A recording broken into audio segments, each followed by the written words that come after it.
வணக்கம், welcomes to உலக தமிழா. இப்போ நம்ம பார்க்க போகிற ரெசிபி கொள்ளு குழம்பு. வாங்க எப்படி செய்கிறதுன்னு பார்க்கலாம்.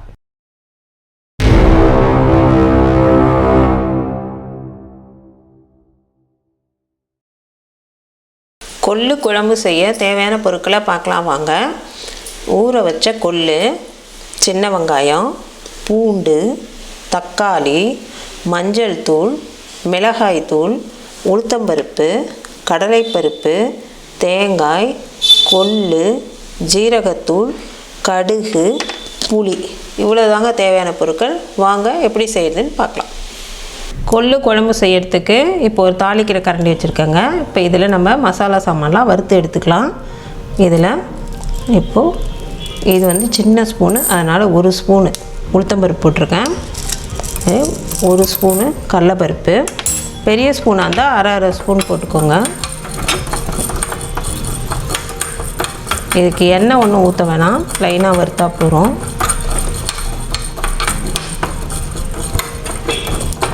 இப்போ இது செவந்துடுச்சு, இதை எடுத்துடலாம். அடுத்ததாக இப்போ இதில் கொள்ளு போட போகிறோம். கொள்ளு ஒரு ஸ்பூன் அளவு போட்டுக்கலாம். அதில் கொள்ளு பெரிய ஸ்பூனில் ஒரு ஸ்பூனு, ஒரு டேபிள் ஸ்பூன் அளவு கொள்ளு. இதையும் லைட்டாக வறுத்து எடுத்துடலாம். கொள்ளு பொரியுது, இதை எடுத்து கொட்டிடலாம். தேங்காயை சேர்த்துடலாம்.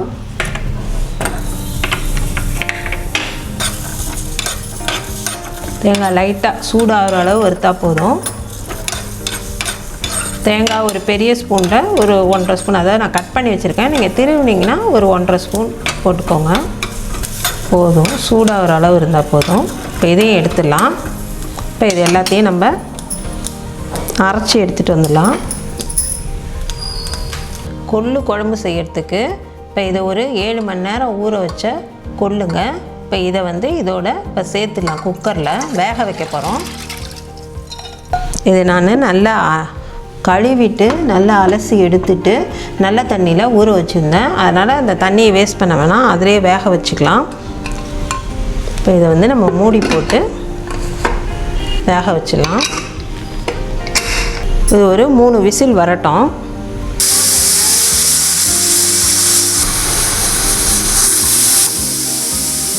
இப்போ குக்கர் நல்லா ப்ரெஷர் அடங்கிடுச்சுங்க. இப்போ நம்ம திறந்து பார்த்துடலாம் வெந்துடுச்சான்னு.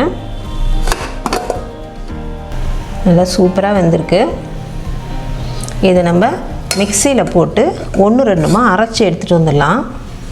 இந்த தண்ணி அப்படியே நம்ம குழம்புக்கு வச்சுக்கலாம். எல்லாத்தையும் போடணும் இல்லை, கொஞ்சம் தனியாக வச்சுக்கலாம், கொஞ்சம் 1-2 அரைச்சி எடுத்துக்கலாம். இப்போ இதை அரைச்சி எடுத்துகிட்டு வந்துடலாங்க. இது கொஞ்சம் ஆறட்டும், ஆறினப்புறம் அரைச்சி எடுத்துகிட்டு வந்துடலாம். இப்போ கொள்ளை 1-2 அரைச்சி எடுத்துகிட்டு வந்துட்டேங்க, ஆற வச்சு. இது இந்த மாதிரி அரைச்சா போதும்.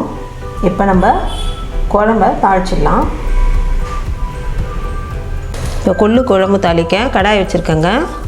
எண்ணெய் ஊற்றி வச்சுருக்கேன். எண்ணெய் காஞ்சிடுச்சு. இப்போ இதில் கடுகு போட்டுடலாம். கடுகு 1 ஸ்பூன் போட்டிருக்கேன். இப்போ 1/4 டீஸ்பூன் அளவு வெந்தயம், ஜீரகம் ஒரு 1/2 ஸ்பூன். கடுகு நல்லா பொரியட்டும்.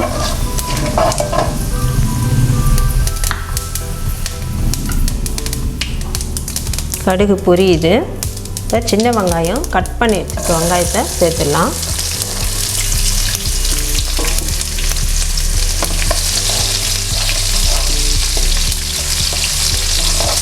கொஞ்சம் நேரம் வதங்கட்டும்.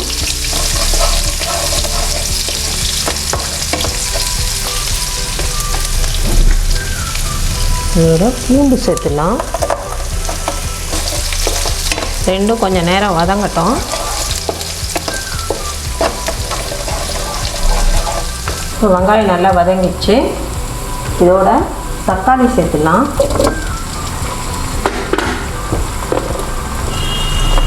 கருவேப்பிலை சேர்த்துடலாம். அந்த தக்காளி நல்லா ஜூஸ் இறங்கி வதங்கி வரணும். நான் நாட்டு தக்காளி சேர்த்துருக்கேன், அதனால் நான் ஒன்று தான் சின்னதாக எடுத்து சேர்த்துருக்கேன். பெங்களூர் தக்காளி கிடச்சின்னா அது சேர்த்துக்கோங்க. அதுன்னா பெருசாக ஒரு பழம் கூட சேர்க்கலாம். ஏன்னா நம்ம புளி ஊற்ற போகிறோம். நாட்டு தக்காளி சேர்க்கும் போது அதுவே கொஞ்சம் புளிப்பாக இருக்கும். அதனால் நான் சின்ன பழம் தான் சேர்த்துருக்கேன். இதை நல்லா வதக்கிடுவோம். நல்லா கொஞ்சம் நேரம் வதங்கி ஜூஸ் எல்லாம் இறங்கி ஒன்று சேர்ந்து வரட்டும். இப்போ நல்லா தக்காளி வதங்கிச்சு. இதில் 1/2 ஸ்பூன் மஞ்சத்தூள்,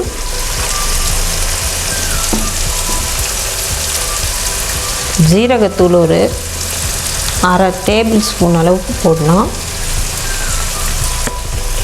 மிளகாத்தூள் அவங்கவுங்க காரத்துக்கு ஏற்ற மாதிரி போட்டுக்கோங்க.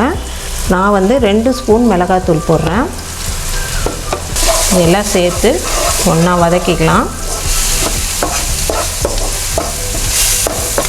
இதில் அரைச்ச மசாலா விழுது, துவரம்பருப்பு, கடலப்பருப்பு எல்லாம் போட்டு அரைச்சி வச்சுருக்கோம் இல்லைங்களா, அந்த மசாலா விழுதை சேர்த்துடலாம். இப்போது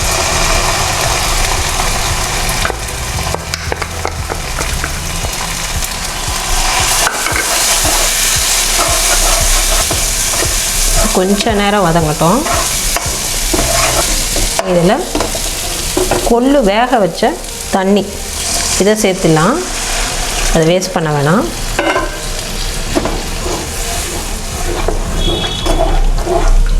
இப்போ இது கொஞ்ச நேரம் கொதிக்கட்டும் சேர்ந்து.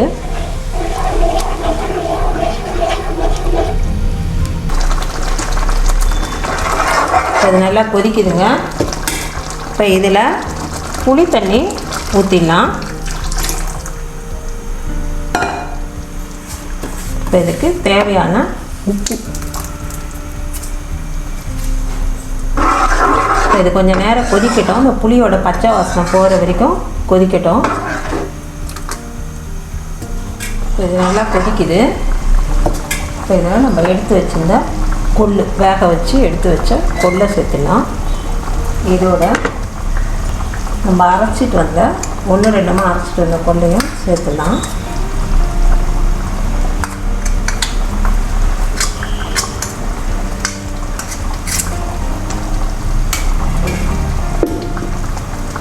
இதெல்லாம் சேர்ந்து கொதிக்கிட்டோம் நல்லா.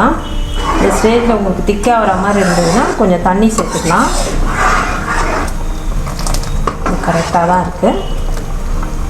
கொஞ்சம் நேரம் கொதிக்கட்டும். அப்போ தான் உள்ள உப்பு காரெல்லாம் உரைக்கும் கொள்ளில். இது ரொம்ப டேஸ்ட்டாக இருக்குங்க. இது வந்து டயபெட்டிக்காக சாப்பிட்லாம், ரொம்ப நல்லது உடம்புக்கு. கொஞ்சம் நேரம் கொதிக்கிட்டுங்க. நல்லா கொதிக்குது. இதில் கொத்தமல்லி தூவிடலாம். இதோட இந்த புளிப்பு சுவையும் இதுக்கும் பேலன்ஸ் பண்ணுறதுக்காக வெல்லம் போட்டுடலாம் கொஞ்சமாக. இவ்வளோ தாங்க, நமக்கு கொள்ளு குழம்பு சூப்பராக ரெடி ஆயிடுச்சு. இதை நம்ம சர்விங் பவுலுக்கு மாற்றிடலாம். கொள்ளு குழம்பு சூப்பராக ரெடி ஆயிடுச்சுங்க. இப்போ இது மேலே நம்ம பொடியாக கட் பண்ணி வச்சுருக்கேன் கொத்தமல்லியை தூவிடலாம்.